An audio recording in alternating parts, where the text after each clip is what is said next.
आज हम बात कर रहे हैं असम के दिल में बसे काजीरंगा राष्ट्रीय उद्यान की। हमारे पास एक जरिया है, काजीरंगा असम का वन्य जीवन गौरव। हाँ। ये बताता है कि जगह गुवाहाटी से करीब 200 किलोमीटर दूर है और सबसे ज्यादा जानी जाती है एक सींग वाले गैंडों के लिए। दुनिया में सबसे ज्यादा यही है। बिल्कुल। और एक दिलचस्प बात, ये जानकारी शुरू और खत्म होती है जय आई असम से, मतलब माँ असम की जय। तो ये दिखाता है कि ये जगह कितनी अहम है, जज्बाती तौर पर भी। हाँ, ये बहुत जरूरी पॉइंट है। ये सिर्फ एक पार्क नहीं है, जैसा सोर्स में कहा है, ये असम का गौरव है, उनकी पहचान है। सही। और इसे यूं ही नहीं, 1985 में यूनेस्को वर्ल्ड हेरिटेज साइट का दर्जा मिला। इसकी अहमियत तो पूरी दुनिया मानती है। हाँ, तो आज हम इसी जानकारी के आधार पर थोड़ा और गहराई में जाएंगे कि काजीरंगा इतना खास क्यों है। बिल्कुल। सोर्स में बताया गया है कि यहाँ जानवरों को बचाने का काम 1905 से चल रहा है। सोचिए, 100 साल से भी ज्यादा पहले से। हाँ, और फिर 1974 में इसे नेशनल पार्क घोषित किया गया, मतलब कानूनी तौर पर सुरक्षा मिली वन्य जीवों को और उनके घर को। जी। ये जानना अपने आप में काफी प्रभावशाली है कि इतिहास इतना पुराना है। और हाँ, पर्यटकों के लिए जीप और हाथी सफारी का भी जिक्र है। हाँ, वो सफारी जरूरी है। लोगों को जंगल और वहां के जीवन को करीब से देखने का मौका मिलता है। सही।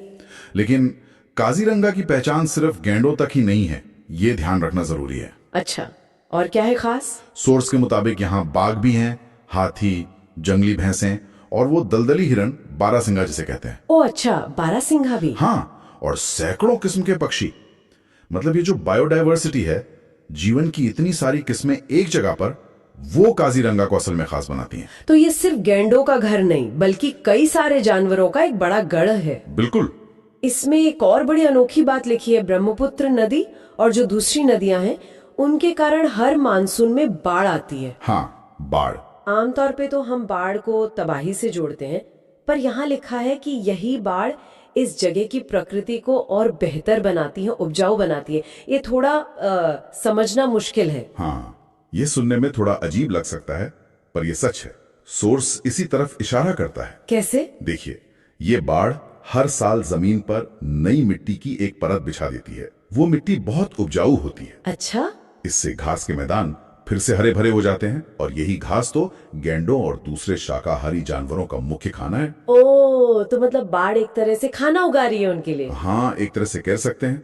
ये बाढ़ पूरे इकोसिस्टम को, मतलब वहां के जीवन और पर्यावरण के पूरे जाल को ताजा और जिंदा रखती है। ये प्रकृति का अपना तरीका है संतुलन बनाने का, विनाश भी और निर्माण भी। कमाल है। मतलब बाढ़ यहाँ के जीवन का एक जरूरी हिस्सा है। बिल्कुल। जानकारी में काजीरंगा को सिर्फ जंगल नहीं कहा गया, उसे कहा है असम की आत्मा, गौरव और प्रकृति का मंदिर। हाँ, ये शब्द बहुत मायने रखते हैं। ने? ये शब्द दिखाते हैं कि वहां के लोगों के लिए, असम के लिए काजीरंगा का सांस्कृतिक और भावनात्मक जुड़ाव कितना गहरा है।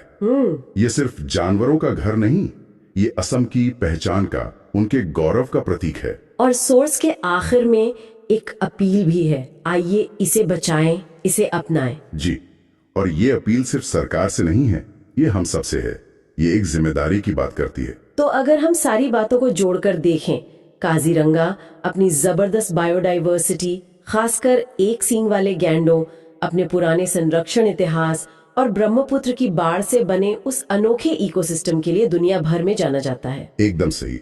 और ये असम के लिए सिर्फ एक पार्क नहीं, बल्कि उनकी सांस्कृतिक पहचान, उनका गौरव है। ये सारे पहलू मिलकर काजीरंगा को वो बनाते हैं जो वो है। हाँ, प्रकृति का एक जीता जागता, धड़कता हुआ रूप। सोर्स इसे प्रकृति का मंदिर कहता है। ये बात वाकई सोचने पर मजबूर करती है। अगर कोई जगह इतनी पवित्र है, एक मंदिर की तरह, तो क्या उसकी देखभाल सिर्फ वहीं रहने वालों की जिम्मेदारी है, या हम जो दूर बैठे हैं, हमारा भी कोई फर्ज बनता है?